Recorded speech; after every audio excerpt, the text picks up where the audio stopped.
అమెరికాలో H-1B visa పెంపు నిర్ణయం విదేశాల్లో ఉద్యోగం చేయాలనుకున్న ఎందరో ప్రతిభావంతులను నిరాశకు గురిచేసింది.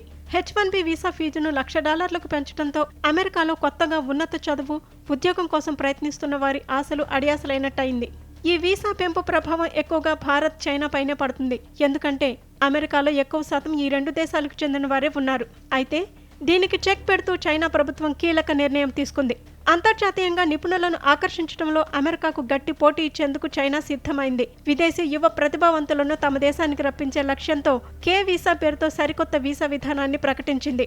ముఖ్యంగా science and technology, engineering, mathematics రంగాల్లోని నిపుణులకు పెద్దపీట వేస్తూ ఈ నిర్ణయం తీసుకుంది. ఈ కొత్త విధానం అక్టోబర్ 1వ తేదీ నుంచి అమల్లోకి రానుంది. అగ్రరాజ్యంలో ట్రంప్ సర్కార్ H-1B వీసా నిబంధనలను కఠినతరం చేస్తున్న నేపథ్యంలో చైనా నిర్ణయం ప్రాధాన్యత సంతరించుకుంది.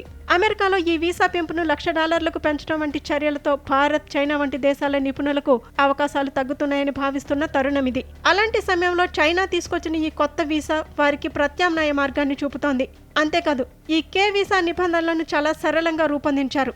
ముఖ్యంగా వీసా కోసం స్థానిక కంపెనీ స్పాన్సర్షిప్ అవసరం లేకపోవటం నిపుణులకు అతిపెద్ద ఊరట అని చెప్పవచ్చు. ఇప్పటికే చైనాలో 12 రకాల వీసా కేటగిరీలు ఉండగా ఇప్పుడు కే వీసాను 13వ కేటగిరీగా చేర్చారు. ఈ వీసాకు దరఖాస్తు చేసుకోవాలంటే గుర్తింపు పొందిన యూనివర్సిటీ లేదా పరిశోధన సంస్థ నుంచి స్టెమ్ విభాగాల్లో కనీసం బ్యాచిలర్స్ డిగ్రీ పూర్తి చేసి ఉండాలి. తమ అర్హతను నిరూపిస్తూ అవసరమైన పత్రాలను సమర్పించాల్సి ఉంటుంది. కాగా అమెరికా వెలుపల కొత్త అవకాశాల కోసం ఎదురుచూస్తున్న ఎందరో ప్రతిభావంతులకు చైనా నిర్ణయం కొత్త ఆశలు రేకెత్తిస్తోంది.